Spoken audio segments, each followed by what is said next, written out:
할렐루야. 평강이 있을지어다 라는 말씀으로 여러분들에게 하나님 말씀을 선포하겠습니다. 최근 가장 뜨거운 드라마 중에 하나가 바로 우리나라 굴지의 재벌 기업의 회장에 관한 드라마였습니다. 그 유명한 기업의 회장 그분은 강력한 카리스마와 통찰력과 해안으로 그 큰 기업을 대한민국 최고의 기업으로 만들어놨습니다.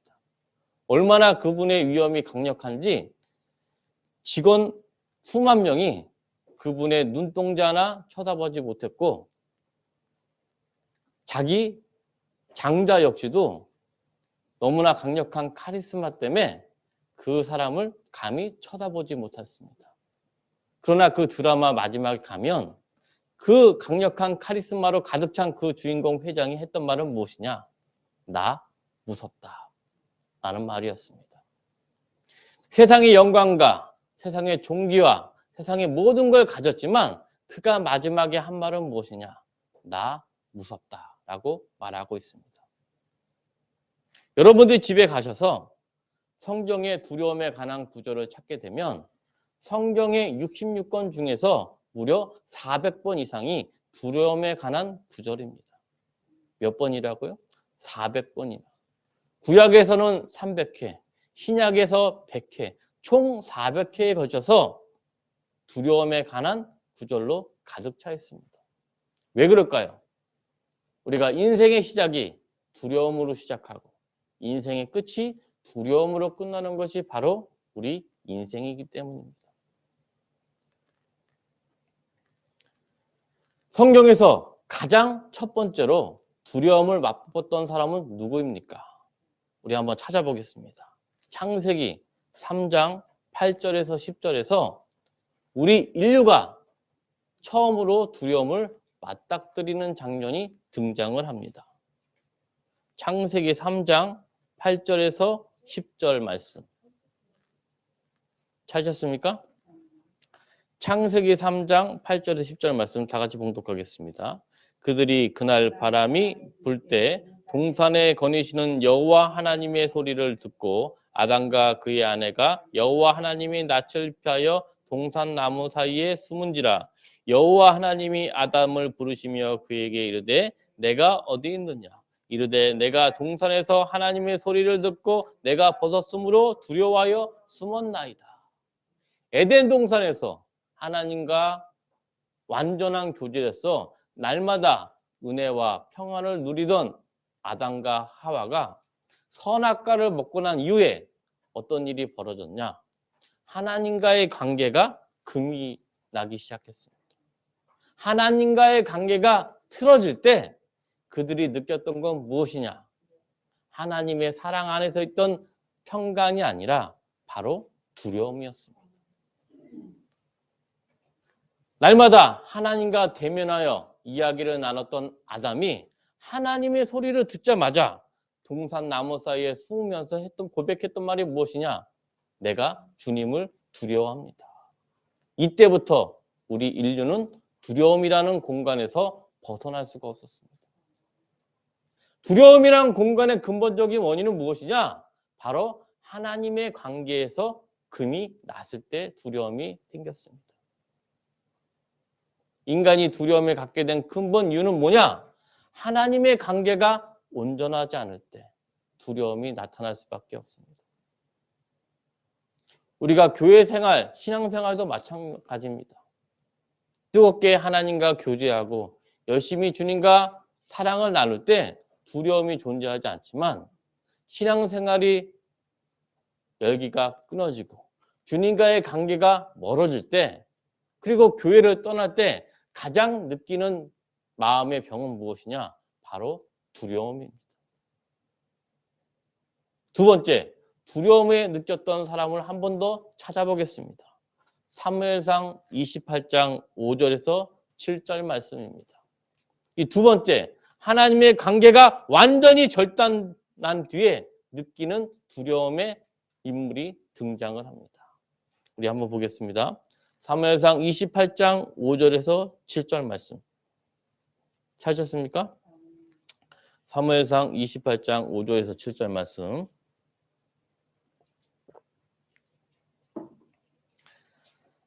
시작. 사울이 블레셋 사람의 군대를 보고 두려워서 그의 마음이 크게 떨린지라.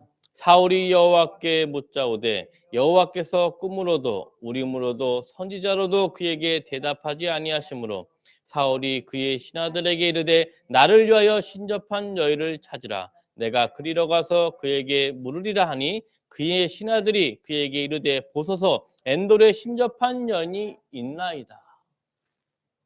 사무엘상 28장에서 사울은 지금 어떤 현장이면 하나님의 관계가 금이 간 정도가 아니고 완전히 하나님의 관계가 절단된 상황이었습니다.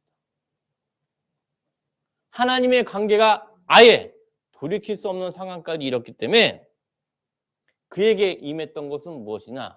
역시나 두려움이었습니다. 블레셋과의 전쟁을 앞둔 사울은 모레아처럼 수많은 블레셋 군대를 봤을 때 그에게 담대함과 용기가 아니라 두려움으로 가득 몰려온 겁니다. 아, 이제 내가 끝났구나. 그때 사울이 다시 한번 하나님 여호와께 찾습니다. 꿈으로도 우림으로도 선지자로도 찾았지만 그에게 하나님은 절대 침묵을 지키십니다. 아무 말도 하지 않았습니다. 우리가 성령의 영으로 가득 찰 때와 그렇지 않을 때 단순히 성령이 있다 없다 그 정도가 아니고 우리는 인간의 두려움이 있기 때문에 그 안에 빈 공간을 반드시 채워야 합니다.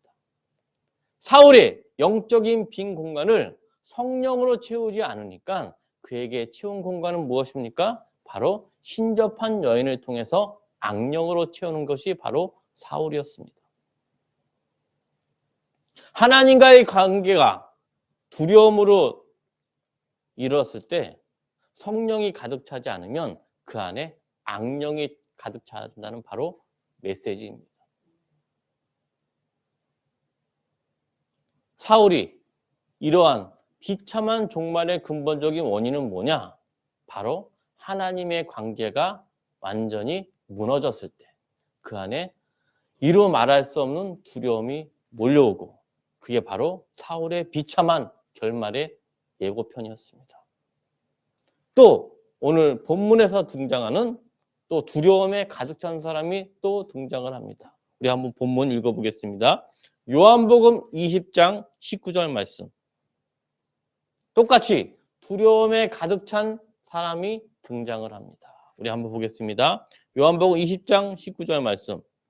이날 곧 안식 후 첫날 저녁 때에 제자들이 유대인을 두려워하여 모인 곳에 문들을 닫았더니 예수께서 오사 가운데 서서 이르시되 너희에게 평강이 있을지어다.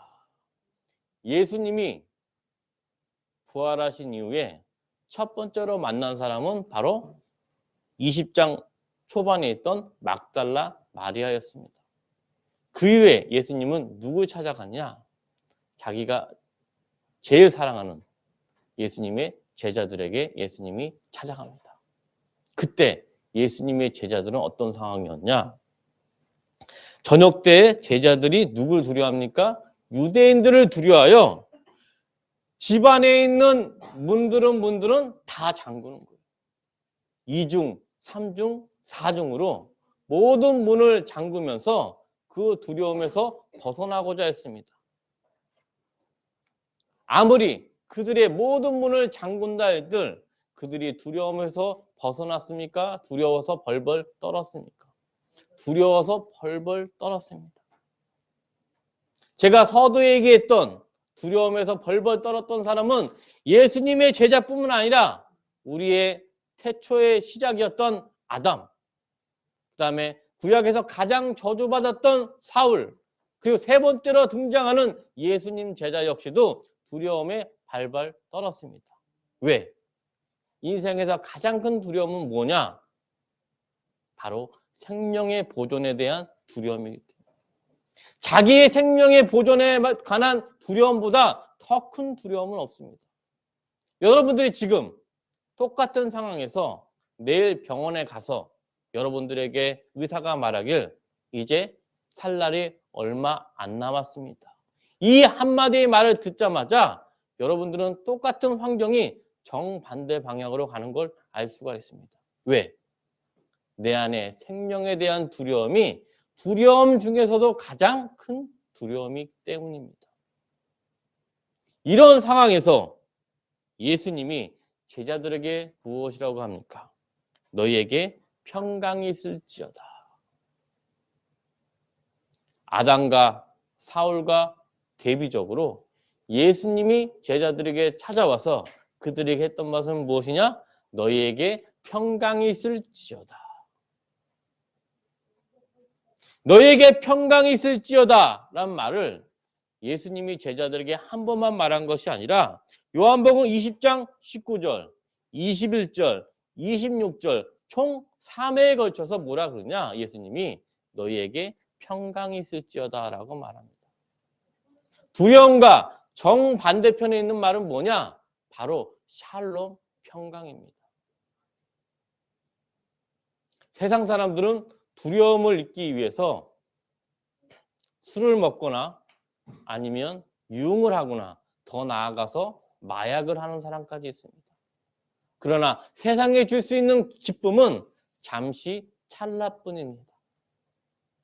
이에 반해 하나님, 예수 그리스도가 주는 샬롬의 축복은 영원한 기쁨, 영원한 평안을 약속하십니다. 예수님이 제자들에게 너희에게 평안이 있을지어다 라고 몇 번 말했다고요? 무려 3번을 말합니다. 3번을 말한다는 것은 성경에서 완전수를 의미합니다. 완전수는 무엇이냐? 영원한 평안을 말합니다. 영원한 샬롬, 영원한 평안을 주님이 약속했다는 의미로 예수님이 제자들에게 무려 3번이나 너희에게 평강이 있을지어다 라고 말씀하십니다. 그런데 이 말을 하자마자 제자들에게 근심이 변하여 평안이 이루어졌습니다. 우리 한번 보겠습니다. 요한복음 20장 20절 말씀 다 같이 봉독하겠습니다. 이 말씀을 하시고 손과 옆구리를 보이시니 제자들이 주를 보고 기뻐하더라. 할렐루야. 자기의 두려움에서 벌벌 떴던 예수님의 제자들이 주님을 만나자마자 느꼈던 것은 무엇입니까? 바로 큰 기쁨. 세상에서 줄 수 있는 잠깐의 일시적인 기쁨이 아니라 영원한 평안의 기쁨을 제자들이 누렸습니다. 왜 그랬을까요? 주님의 손과 주님의 옆구리에서 못자국과 창자국을 봤을 때 우리가 3년 동안 동고동락했던 그 예수 그리스도가 맞구나 하면서 예수님이 약속대로 부활하셨다라는 복음을 들었을 때 제자들이 모든 두려움이 다 사라져 버렸습니다. 방금 전만 해도 모든 걸 포기하고 모든 걸 두려움에 빠져서 허우적대던 제자들이 예수님의 너희에게 평강이 있을지어다 이 말 한마디와 예수님을 보고 나서 상황이 정반대가 되었습니다. 우리의 삶도 마찬가지입니다. 우리는 나약한 인간이기 때문에 80억 인구 중에서 최고 권력자든 최하층이든 누구나 다 두려움이라는 공간에서 벗어날 수가 없습니다.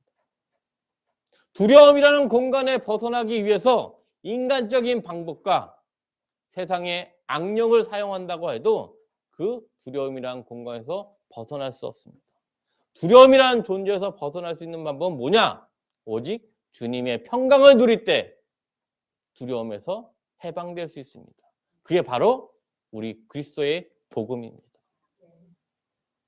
내 주변에, 내 손에 아무것도 없고 내 눈에 아무것도 보이지 않을지라도 주님의 말씀으로 우리가 평강을 얻을 때 우리는 모든 것을 다 가진 자가 바로 우리 그리스도의 축복이자 영권입니다.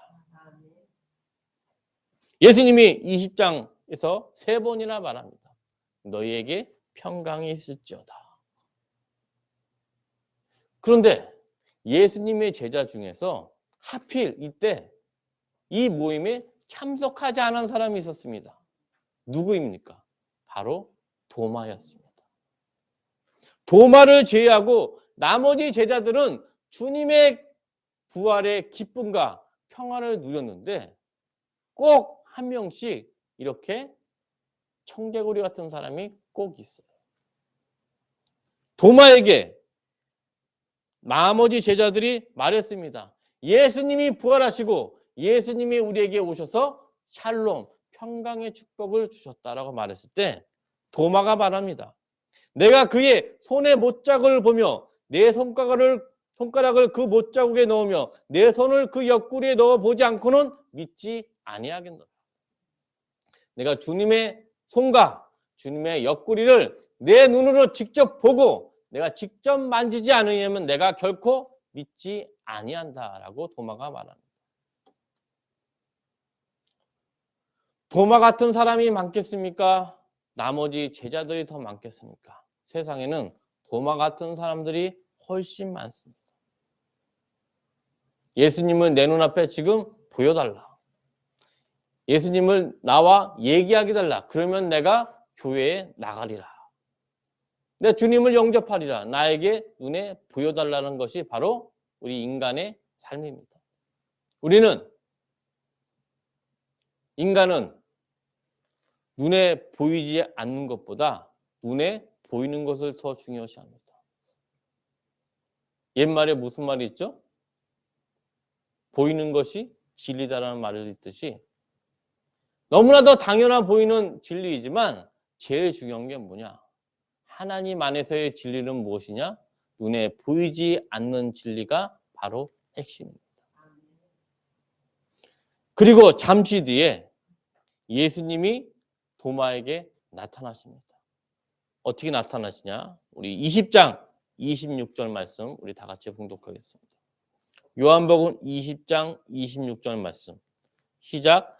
여드레를 지나서 제자들이 다시 집 안에 있을 때 도마도 함께 있고 문들이 닫혔는데 예수께서 오사 가운데 서서 이르시되 너에게 평강이 있을지어다 하시고 27절 도마에게 이르시되 내 손가락을 이리 내밀어 내 손을 보고 내 손을 내밀어 내 옆구리에 넣어보라. 그리하여 믿음 없는 자가 되지 말고 믿는 자가 되라. 예수님이 직접 말씀하시는 거예요. 의심하는 도마에게 예수님이 모든 게 문이 닫혀 있는데도 불구하고 초기적적인 현상으로 집안에 나타나서 예수님이 뭐라고 하냐? 네가 말한 대로 내 손가락을 만져보고 내 옆구리를 넣어보라. 그래서 내가 진짜 예수 그리스도인지 아니면 허상인지 네가 한번 느껴보라 하면서 도마에게 나타나십니다. 그러면서 예수님이 뭐라고 하시냐? 중요한 결론을 내립니다. 29절에 너는 나를 본 거로 믿느냐? 보지 못하고 믿는 자들은 뭐라? 복되도다 라고 말씀합니다. 예수님이 또 한 번 강조하세요. 눈에 보이는 현상이 중요한 게 아니라 눈에 보이지 않는 진리의 말씀을 중요시합니다. 그리고 또 약속하십니다. 제자들에게 향하여 숨을 내쉬며 이르시되 성령을 받으라. 뭘 받으라? 성령을 받으라. 부활하신 후 예수님이 제자들에게 했던 명령은 무엇이냐? 너에게 평강이 있을지어다. 그리고 뭐라 그럽니까? 두 번째, 성령을 받으라. 세 번째, 보지 못하고 믿는 자들이 복되도다라고 말씀하셨어요. 예수님이 말한 첫 번째, 평강, 성령, 보지 못하고 믿는 자는 복이 있다는 말은 다 동일한 의미입니다.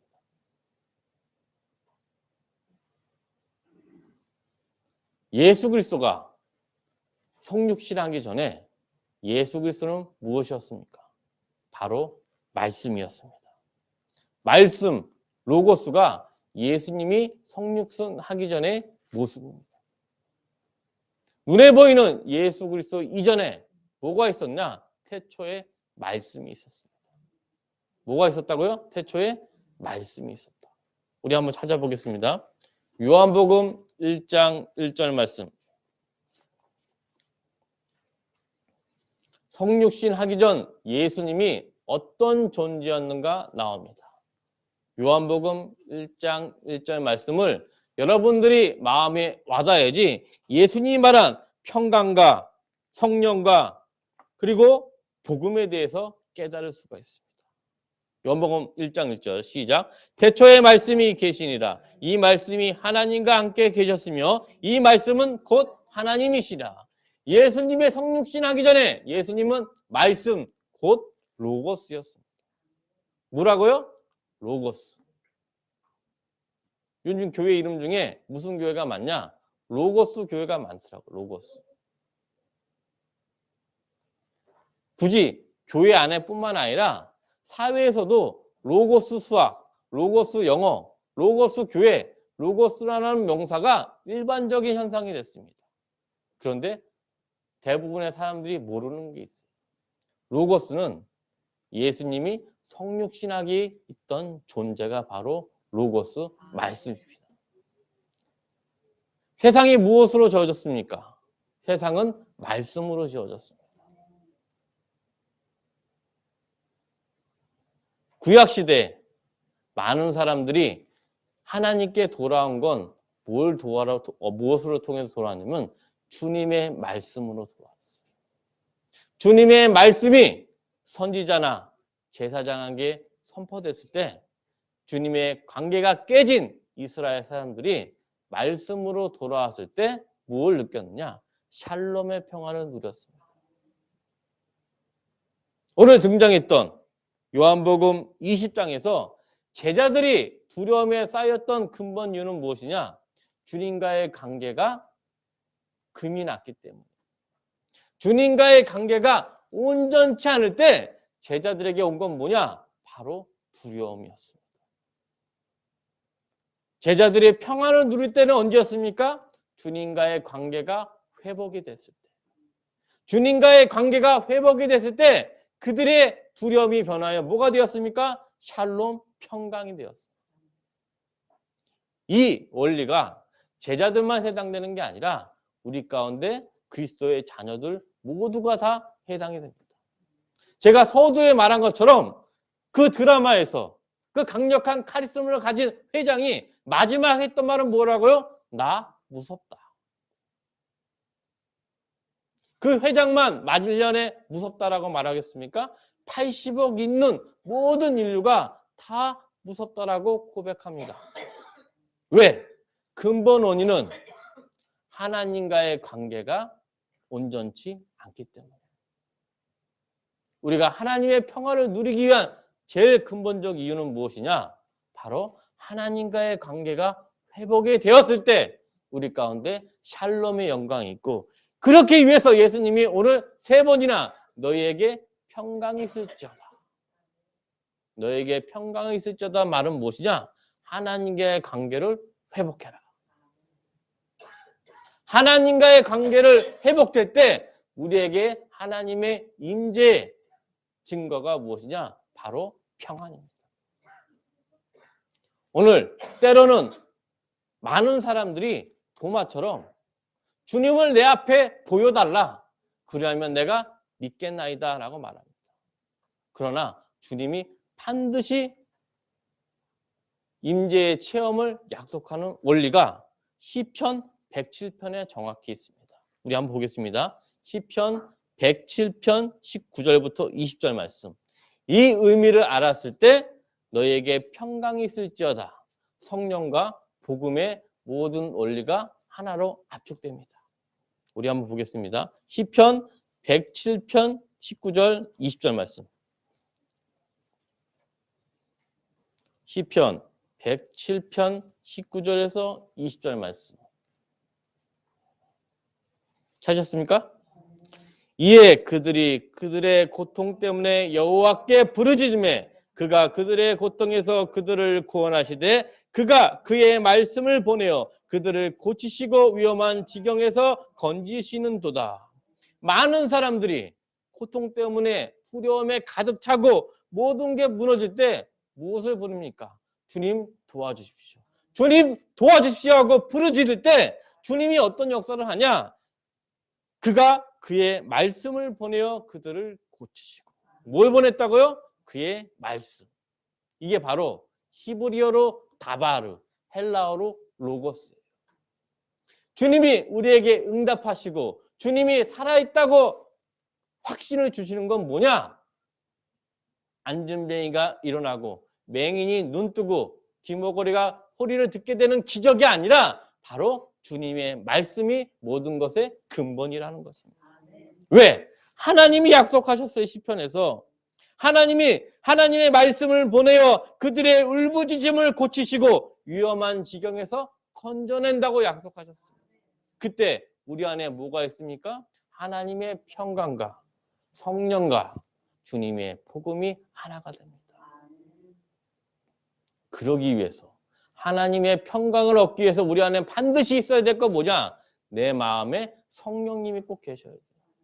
성령님이 계실 때 주님의 말씀을 통해서 예수님의 임재를 체험할 수가 있어요.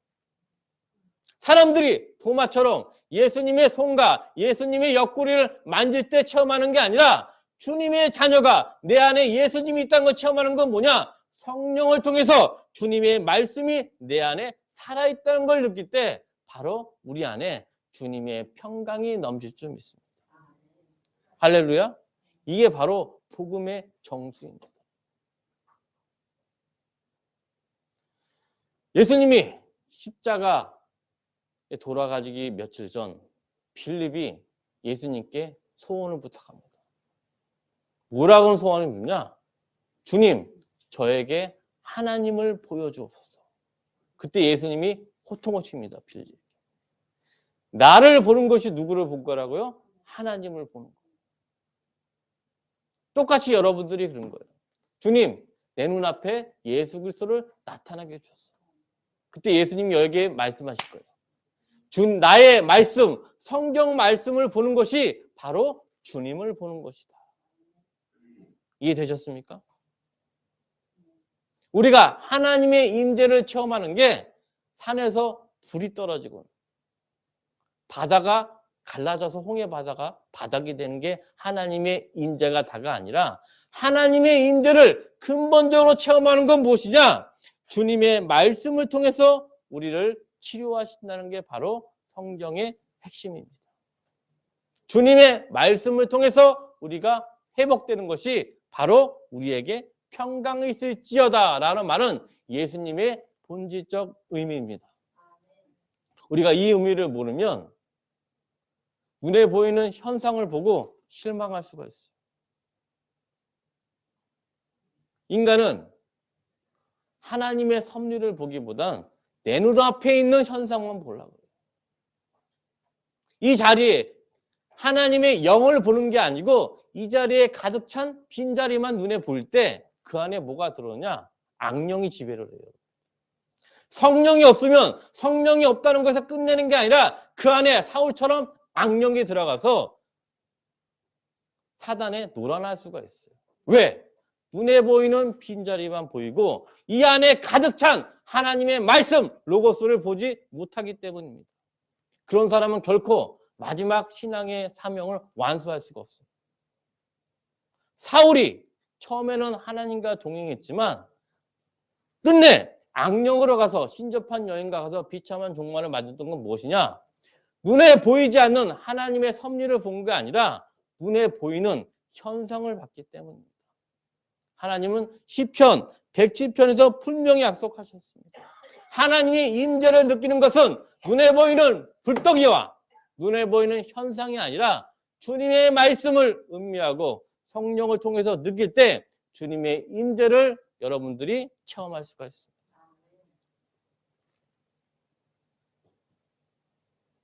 제자들이 예수님을 만난 부활 후 예수님을 만났을 때 진정한 하나님의 임재를 알게 됐어요. 대표적인 사람이 누구입니까? 도마입니다.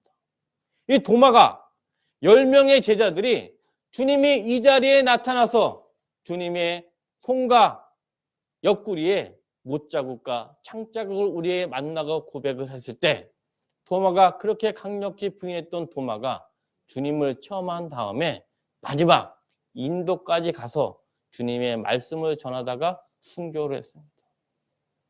그러나 예수님은 말합니다. 그 도마보다 보지 못하고 믿는 자들이 더 복이 있다. 예수님의 손자국과 예수님의 옆구리를 눈에 보고 만져서 믿는 사람보다 주님의 말씀을 통해서 하나님의 인자를 느끼는 사람이 진정으로 하나님의 평강을 누린다고 오늘 말했습니다. 그게 바로 평강이 있을지어다. 그래서 예수님이 3번을 강조했습니다. 우리에게 평강이 있기 위해서는 반드시 우리 안에 성령님이 계셔야 됩니다. 성령님이 계실 때 주님의 말씀 66권의 성경을 읽고 주님의 인재와 주님의 계획을 알 수가 있어요. 왜? 주님은 태초 전부터 지금까지 역사하시는 건 뭐냐? 주님의 말씀 로고스로 역사하시기 때문에. 사랑하는 동산교회 여러분, 동산교회 신앙생활하면서 때로는 어려울 때가 있어요.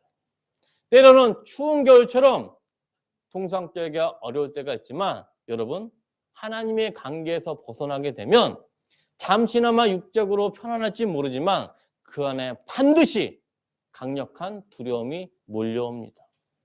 우리가 두려움에서 벗어나는 방법은 유일하게 하나, 바로 주님의 평강 속에서 주님의 샬롬을 기쁨을 누릴 때 우리가 영원한 기쁨을 주님과 함께 할 수 있습니다. 여러분, 지금 세상을 보십시오. 경제 한파와 추위와 전쟁과 기근으로 수많은 사람들이 좌절과 낙심하고 있습니다. 그러나 하나님이 오늘 또 말씀하십니다. 예수님이 3번이나 강조합니다. 너희에게 평강이 있을지어다.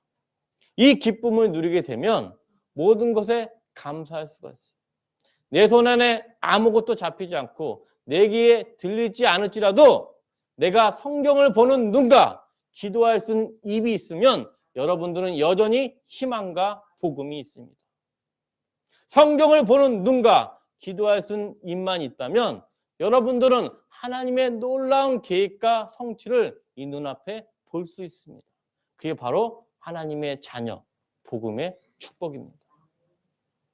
그러기 위해서는 무엇이냐? 항상 성령님이 함께하도록 기도와 말씀을 봐야 됩니다. 모든 게 세상 사람들과 상담하면 결국엔 뭐냐? 서두에 얘기한 것처럼 나 무섭다 하면서 끝납니다. 세상에 어떤 잘난 정치가든 학자든 세상의 모든 것을 가졌다 할지라도 하나님의 평강이 없으면 그 끝은 뭐다? 나 무섭다. 그러나 예수님이 오늘 뭐라고 하셨습니까? 3번에 걸쳐서 평강이 있을지어다. 이 평강이 있을지어다 의미를 여러분들의 마음에 새기면 내 눈앞에 어떤 파도가 몰려와도 지금 우리는 성경을 볼 수 있는 눈과 기도할 수 있는 입이 있습니다. 그러면 우리는 여전히 희망과 놀라운 계획이 있습니다. 오늘 너에게 평강이 있을지어다. 예수님이 3번 약속한 그 의미를 깨달으면서 2023년 기묘년 항상 성령의 바람과 주님의 평강으로 승리하시길 주님으로 축원합니다. 아멘.